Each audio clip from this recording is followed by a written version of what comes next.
We are Ariel and Michael from Bitemojo, and I want to thank Ariel and Ron for the opportunity to pitch for you. So the reason people travel is not to sit tight in airplanes or feel like prisoners in their small hotel room. They actually travel in order to experience destinations. And the in-destination activity market today is the holy grail, the uncaptured holy grail, where no one is still become a market leader in this industry. And when we're looking at this industry, we already recognize that 50% today out of world travelers are considered as culinary travelers, as people who are looking to absorb the destination, to understand heritage, culture, and everything through the focal point of food. So food for them is not a need, it's a passion. And half of them are already millennials, which is the generation of don't tell me what to do, I will do it myself. And we're looking at, from these statistics, we can talk about the problem. The problem is that the more people would like to absorb food and make it their focal point, either the next options they have or the options are very limited, which means food experiences worldwide are either very expensive for the average traveler, they're not flexible, and they're not personal, meaning that the customer, the traveler, has to adopt his own personality to the activity and not the other way around. So what we have done, we have created the first app in the world that allows you a food discovery experience and food tours experience at your own time and pace, without being dependent on a group, without being dependent on a guide, in a totally flexible manner.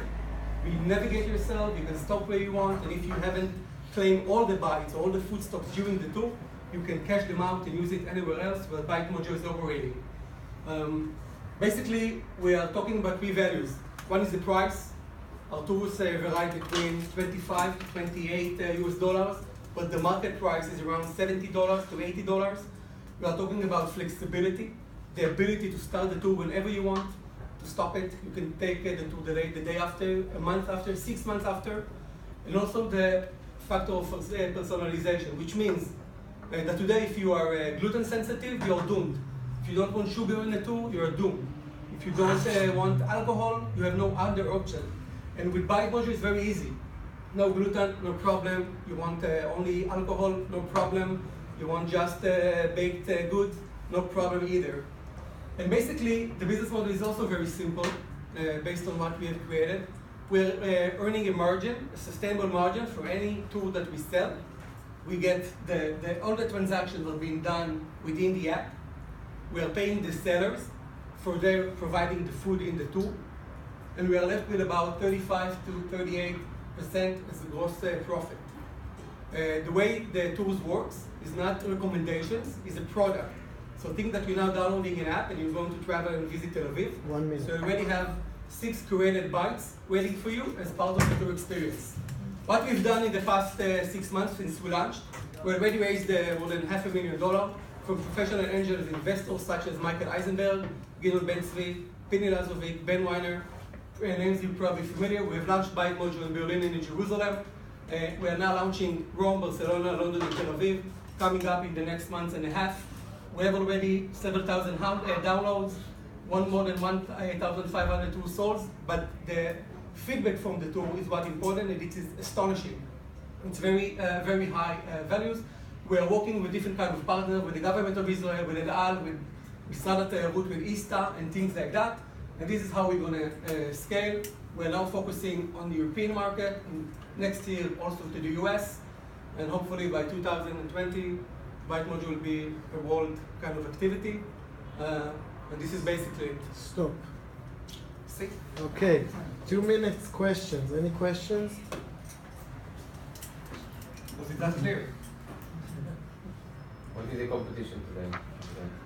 So the competition is what do you do when you get to a destination. So basically you can go to a museum, you can go to take the hot one off of buses, but the more you see that people would like to have food experiences. When you look at this market, you have the more non-flexible experiences, like go eat with kind of experiences, going to someone's house for eat, or you take a self or a food guided tour, which you have to pay $70, $80 and go with a group, with a guide in a non-flexible way. No application today whatsoever? There's no application like that today anywhere. By the way, based on our background, we are the owner of several successful tourism businesses here in Israel.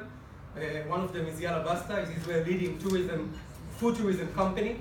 We are the We are the owner of it. So basically the whole concept already tested here in Israel, and now we are taking it globally. Is it one bite per restaurant? And you know, I saw your video. You showed the app, and then when the person's supposed to give you that bite, how do you? Is it always going to be ready? Does the owner always sit in the shop so he knows about Bitemojo, or does he have to tell his employees? Great How does that work? So we have a business, a commercial agreement with all the sellers. We have more than 200 sellers already, and they prepare special bite for us. But the turnover of the bite is really quickly, and it's based on some ingredients that are existing on a day-to-day basis. So they know what they have to do. Just serve you the bite like a walk-in customer, basically. So just for street food? You know, we work with high-end restaurants, even here in Tel Aviv.